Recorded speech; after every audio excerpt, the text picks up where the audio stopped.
สบายดีสบายดีสวัสดีพี่พีเอฟซีเบิดทุกคนเด้อสบายดีกันตอนแรกทุกคน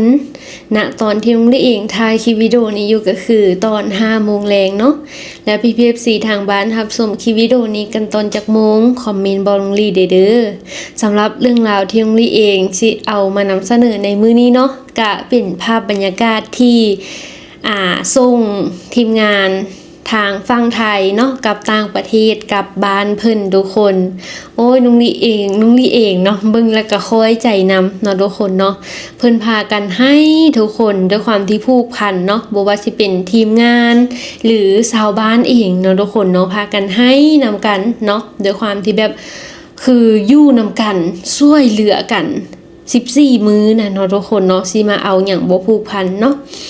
แล้วนุ้งดีเองได้รวบรวมภาพนะทุกคนนับตั้งแต่สาวบ้านอยู่ทางล่องแจ้งเนาะมัดคอต่อแขนหรือว่าบาสีสู้ขวัญให้กับทีมงานทุกๆคนเนาะทีมงานทางฝั่งไทยกับต่างประเทศเนาะที่เพิ่นสิกลับบ้านหั่นน่ะเนาะนับตั้งแต่สู้ขวัญแล้วก็มาส่งอยู่สนามบินล่องแจ้งเพื่อบินจากหั่นมาหาเวียงจันทน์นะทุกคนเนาะพอมาฮอดเวียงจันทน์แล้วน้องเลี้ยงก็ดีใจหลายๆเนาะที่ได้เห็นพี่น้องทางฝั่งลาวเฮาก็ต้อนรับอย่างดีนะทุกคนเนาะมาบายสีสู้ขวัญอยู่ทางเวียงจันทน์พี่อีกนะทุกคนเนาะแล้วก็หลังจากนั้นเนาะทางรัฐบาลทางภาครัฐนะทุกคนแล้วก็เอกชนเนาะก็พากันไปส่งเพิ่นอยู่ด้านหนองคายเนาะทุกคนเนาะซึ่งเป็นภาพที่น้องลีเองประทับใจหลายๆเนาะแล้วก็ได้ฟังคำเว้าจากทีมงานทางฝั่งไทยเนาะเพิ่นบอกว่าเพิ่นประทับใจหลายๆเนาะซึ่งเพิ่นก็เป็นทีมกู้ภัยธรรมดาบ้านๆว่าซะเนาะแต่บ่คิดว่าสิได้รับการต้อนรับจากอยู่ทางฝั่งลาวเฮาก็เอิ้นว่าระดับผู้ใหญ่เนาะทุกคนเนาะที่ไปส่งเพิ่นแล้วก็อำนวยความสะดวกให้ในการกลับไปทางฝั่งไทยเทื่อนี้เนาะทุกคนเนาะกลับไปบ้านเพิ่นเทื่อนี้เนาะน้องเองก็เฮ็ดคลิปวิดีโอนี้ขึ้นมาก็เพื่อขอบใจเนาะขอบใจทุกๆคนเนาะที่มาช่วยเหลือคนลาวเฮาเทื่อนี้เนาะทุกคนเนาะแล้วก็ขอบใจอ้ายฝรั่งทุกๆคนเด้อเนาะน้องลี่เองบ่ได้ติดตามข่าวคักปานใดเนาะบ่ฮู้ว่าอ้ายฝรั่งน่ะเพิ่นมาจากประเทศใดเด้เนาะทุกคนเนาะอันนี้น้องลี่เองบ่ฮู้แท้ๆก็ต้องขอโทษขออภัยน้ำลายไหลซึ่งเพจที่น้องลี่เองติดตามหลักๆส่วนหลายสิแม่นเพจของไอปอนจักกิจกับเพจของพี่อาจารย์ติงลี่ค่ะนะเนาะทุกคนที่น้องลี่เองติดตามก็เลยว่าได้ฮู้การเคลื่อนไหวเฉพาะแต่สองเพจนี้เนาะของอายฝรั่งแม่นน้องลี่เองบ่ได้ติดตามเนาะแล้วก็บ่เห็นว่าของเพิ่นนั้นช่องทางโซเชียลน่ะของเพิ่นแม่นตัวใดสินะเนาะทุกคนเนาะโอเคไปเบิ่งภาพบรรยากาศตอนที่ทีมงานเพิ่นบินออกจากลองแจ้งกันทุกคนมาทุกคนเดี๋ยวเรามาเริ่มเบิ่งคลิปกันเลยเนาะอันนี้สิเป็นภาพบรรยากาศพิธีบายสีสู้ขวัญอยู่ทางลองแจ้งเนาะทุกคนเนาะชาวบ้านเพิ่นก็ได้เฮ็ดมัดแขนเนาะให้กับทีมงานในคืนก่อนที่เพิ่นสิเดินทางออกจากลองแจ้งมาเวียงจันทน์เนาะทุกคนเนาะอันนี้ก็คือเป็นฮีตของประเพณีของคนลาวเฮาที่ขาดบ่ได้เลยเนาะเฮ็ดกันมาตั้งแต่ดนๆเนาะบ่ว่าสิเป็นการความเชื่อทางด้านแบบว่าเอิ้นขวัญกลับมาหาตัวเองหรือว่าเป็นการอวยพรให้เดินทางอย่างปลอดภัยเนาะทุกคนเนาะภาพบรรยากาศ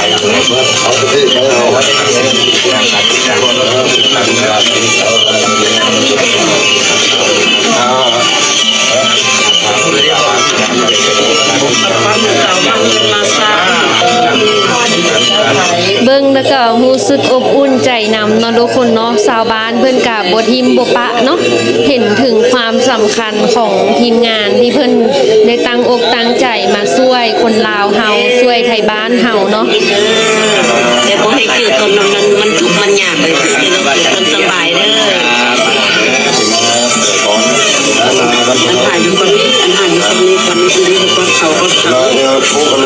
เขาที่ก็แล้วมาสุดพ่อแม่นี่ก็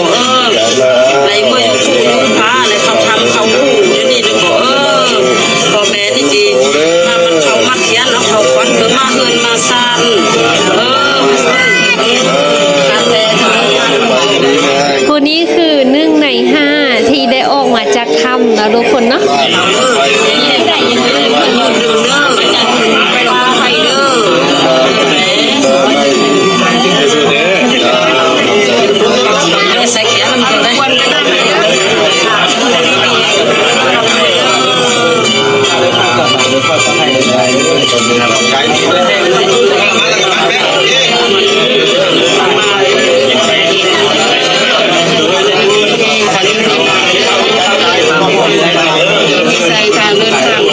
เด้อเบิ่งแล้ว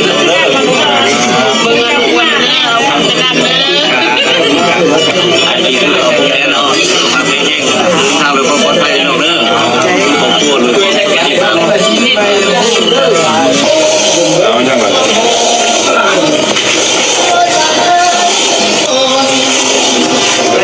อันนี้คือไอ้มืดเนาะทุกคนเนาะซึ่งเพิ่นกะเป็น1 ใน 5 คนที่ได้รับการช่วยเหลือจากทีมงานเนาะทุกคนเนาะก่อนที่ทีมงานเพิ่นสิเดินทางกลับไทยไอ้มืดเพิ่นกะได้มาขอลายเซ็นไว้อยู่เสื้อเนาะทุกคนเนาะเพื่อเก็บไว้เป็นที่ระลึกเนาะทุกคนว่าโอ้เฮารอดชีวิตได้มาย้อนความช่วยเหลือของเพิ่นสินะเนาะซึ่งหลายๆคนทั้ง5 คนเปิดความในใจว่าทีมกู้ภัยน่ะซ้ำกับเพิ่นให้ชีวิตใหม่เลยว่าซั่นเนาะทุกคน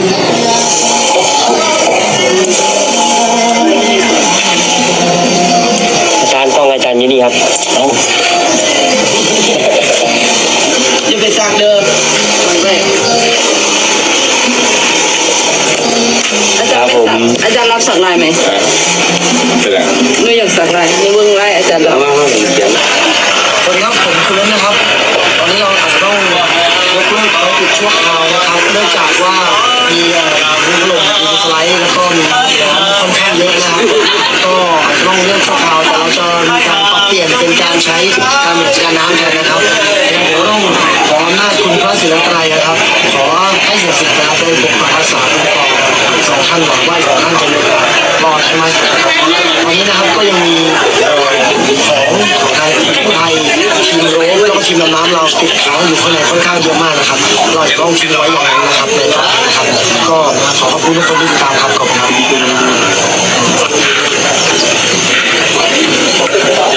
ขึ้นเครื่องบินออกจากลองแจงเนาะเครื่องบินตัวนี้เครื่องบินลำนี้เนาะสิเป็นเครื่องบินที่ส่งทีมงานเนาะบอนนี้มีเพลงเนาะทุกคนซึ่งน้องลีเองบ่สามารถให้PPFCฟังได้เนาะก็เลยว่าสิให้เบิ่งแต่ภาพเนาะทุกคนเนาะโอ้เบิ่งมาฮอดตอนนี้แล้วเห็นทีมงานให้เนาะทุกคนเนาะน้องเลี้ยงก็ค่อยใจนำเนาะเพิ่นคือสิแบบผูกพันกันเนาะทุกคนเนาะและอีกอย่างก็กับในตอนที่ภารกิจยังค้างคาใจสินะทุกคนเนาะกับด้วยแบบสู้ต่อไปก็อันตรายต่อตัวเองสินะเนาะทุกคนเนาะโอ้น้องลีเองเบิ่งอยู่บ้านก็ยังคอยใจนำเนาะแล้วบวกกับเห็นภาพลูกเมียเพิ่นเนาะนั่งท่ารอคอยความหวังอยู่หน้าถ้ำสินะเนาะเห็นแล้วค่อยใจนำขนาดเลยทีมงานเพิ่นกะให้เนาะทุกคนเนาะชาวบ้านกะให้เนาะด้วยความที่ผูกพันหลังจากนี้กะบ่ฮู้ว่าเฮาสิได้ติดตามอยู่ใสเนาะทุกคนเนาะภารกิจค้นหาโตบ่ฮู้ว่าสิได้ติดตามอยู่ใสเนาะติดตามนำไผ่โตสินะยังบ่เห็นเนาะทุกคนเนาะสำหรับส่วนตัวน้องลีเอง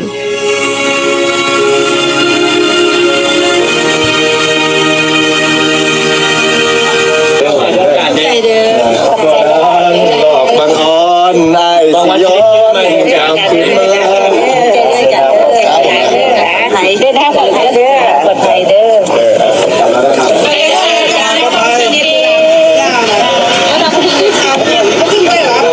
เหรอไปที่เราไปเนี่ย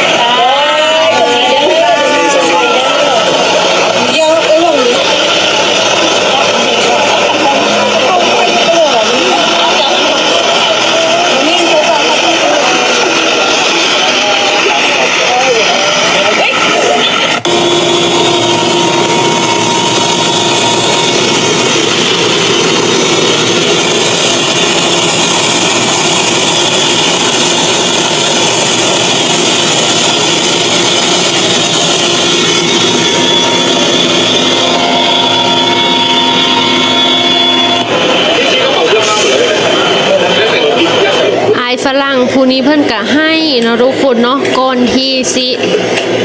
ทีมงานทุกคนสิตัดสินใจว่ายุติการค้นหาเนาะไอ้ฝรั่งเพิ่นก็ให้ทีมงานก็ให้เนาะทุกคนเนาะ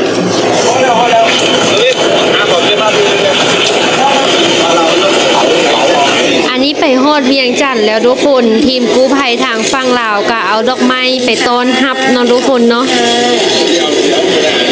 เอาดอกไม้ไปให้ ครับตอนนี้ คนเก่งของเรา 5 นาฬิกา 30 นาทีพวกเราทีมไทยแลนด์เรสคิวแอนเนี่ยคงเบนซ์นรเศรษฐ์แล้วถึงไหนแล้วครับครู เราถึงโนโวเทลเวียงจันทร์เรียบร้อยแล้วครับปลอดภัยดีขอบคุณในการรับรองที่อบอุ่นครับผมครับ พี่น้องกู้ภัยเต็มเลยครับเราทีมลูกมือขึ้นไม้พายเป็นความหมายพายลาก่อนลาก่อนลาก่อนพ่อนั้นดอกบางอ่อนไอ้สิย้อนกลับคืนมาไอ้หาก็เพียงแต่กายส่วนหัวใจยังอยู่ดอกนาหัวใจของหนุ่มบ้านนาก็ได้โสดาเลยนะวันนี้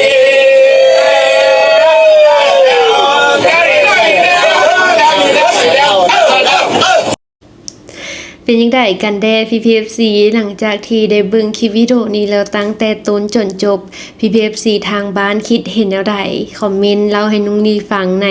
คลิปวิดีโอนี้เลยเนาะสำหรับน้องลีเองกะบ่มีอีหยังเว้าหลายแล้วเนาะทุกคนเนาะกะมีแต่สิขอใช้พื้นที่นี้ในการขอบคุณเนาะขอบคุณทีมกู้ภัยทางฝั่งไทยขอบคุณทีมกู้ภัยจากต่างประเทศเนาะทุกคนที่ได้เข้ามาช่วยเหลือภารกิจการค้นหาคนลาวเฮาเทื่อนี้เนาะติดถ้ำเนาะทุกคน5คนก็ถือว่าออกมาอย่างปลอดภัยเนาะแล้วก็ยังเหลืออีก2คนที่ยังคงติดอยู่ในถ้ำเนาะทุกคนเนาะอันนี้ก็น้องเล่งก็ขอเป็นกำลังใจให้ทีมกู้ภัยทางฝั่งลาวเฮาผู้ที่เพิ่นค้นหาต่อเนาะทุกคนเนาะก็ขอให้เจอไวๆเนาะทุกคนแล้วก็ขอให้ทั้ง2คนที่ติดอยู่ในถ้ำออกมาอย่างปลอดภัยเนาะทุกคนเนาะเพราะว่ายังมีลูกมีภรรยายังท่าอยู่อย่างแบบมีความหวังเนาะทุกคนแล้วก็อีกอย่างเลยเนาะทุกคนน้องลี่ก็ขอเป็นกำลังใจให้ภรรยาและก็ครอบครัวญาติพี่น้องของทั้ง2คนที่ติดอยู่ในถ้ำเนาะก็ขอเป็นกำลังใจให้เนาะน้องลี่เองก็ฮู้เนาะว่าสภาพจิตใจของเพิ่นณตอนนี้เป็นแนวใดเนาะเฮาก็เห็นผ่านโซเชียลก็บางเทื่อภรรยาเพิ่นก็นั่งมือลอยไปเลยสินะเนาะทุกคนเนาะแล้วน้องเลียงก็อยากขอขอบคุณจากใจเลยอันนี้นะเนาะทุกคนเนาะจากหัวอกผู้หญิงที่เวลาน้องลีเองเห็นแล้วเฮ็ดให้น้องลีแบบให้ให้แหงๆเลยก็คือมีพี่ผู้หนึ่งเนาะที่เป็นที่มาจากทีมกู้ภัยทางฝั่งไทยที่เป็นผู้หญิงนะเนาะทุกคนซึ่งเพิ่นสิคอยเขาไปโอบกอดภรรยาของทั้ง2คนเนาะแล้วก็ไปโอบกอดญาติพี่น้องซึ่งโอ้นุงลีเองขอขอบคุณหลายๆนะทุกคนเนาะซึ่งพี่เพิ่นเป็นคนที่อบอุ่นสุดๆเลยเนาะแล้วก็อ้อมกอดเป็นสิ่งที่ครอบครัวผู้ที่ติดอยู่ในถ้ำนะเพิ่นต้องการที่สุดณตอนนี้นะทุกคนเนาะแล้วนุ้งเลียงก็ได้เห็นภาพตอนที่เพิ่นกำลังขึ้นเครื่องบินไปเพิ่นก็ให้นะทุกคนเนาะคือว่าอะไรเพิ่นมาช่วยตั้งแต่เล็กนะทุกคนเนาะก็เพิ่นผูกพันเนาะได้เห็นถึงความเจ็บปวดนะทุกคนเนาะขนาดน้องลี่เองบ่ได้ไปอยู่หน้างานจริงสินะเบิ่งแล้วเขาก็ยังค่อยใจตามนะทุกคนเนาะจังได๋ก็ขอเป็นกำลังใจให้แล้วท้ายคลิปนะทุกคนเนาะน้องลี่เองอยากมาอ่านข้อความนี้ให้ฟังเนาะเป็นข้อความจากอาจารย์ติ้งลี่นะทุกคนเนาะซึ่งเพิ่นก็เป็นอีกคนนึงที่น้องลี่เองเคารพและก็นับถือเนาะได้เห็นถึงการช่วยเหลือของเพิ่นได้เห็นจิตใจที่แบบเพิ่นเป็นคนที่อบอุ่นเนาะทุกคนเนาะเพิ่นคอยปลอบคอยไปโอ้ลมกับครอบครัวผู้ที่เพิ่นกำลังเจออุปสรรคนี้อยู่สินะเนาะทุกคนน้องเลี้ยงก็เลยอยากเอา ข้อความนี้ที่เพิ่นโพสต์ลงในเพจ Facebook ส่วนตัวของเพิ่นเนาะเพจเก่งกาจเนาะทุกคนลุงลีเองพัดบ่ฮู้อ่านนามสกุลเพิ่นเนาะเพิ่นบอกว่าใครจะไปรู้ว่ากู้ภัยบ้านนอกแบบเราจะได้รับเกียรติจากทางรัฐจากทางลาวมากขนาดนี้ถึงขั้นท่านปอเขิงคำแก้วหนูจันทร์รองรัฐมนตรีรองหัวหน้าสำนักงานนายกรัฐมนตรีสปป.ลาวและคณะเดินทางมาส่งถึงด่านมิตรภาพด้วยตัวเองทั้งอำนวยความสะดวกรอบด้านจัดการรถมาส่งถึงประเทศไทยพร้อมเจ้าหน้าที่รัฐของเราประเทศลาวให้เกียรติเรามากๆประทับใจในมิตรภาพไร้พรมแดนอย่างสุดซึ้งว่าซั่นนะทุกคนน้องลิงก็ดีใจเนาะที่เพิ่นประทับใจเนาะแล้วเพิ่นทีมงานเพิ่นก็ได้ใจคนลาวเฮาทั้งประเทศไปแล้วเนาะทุกคน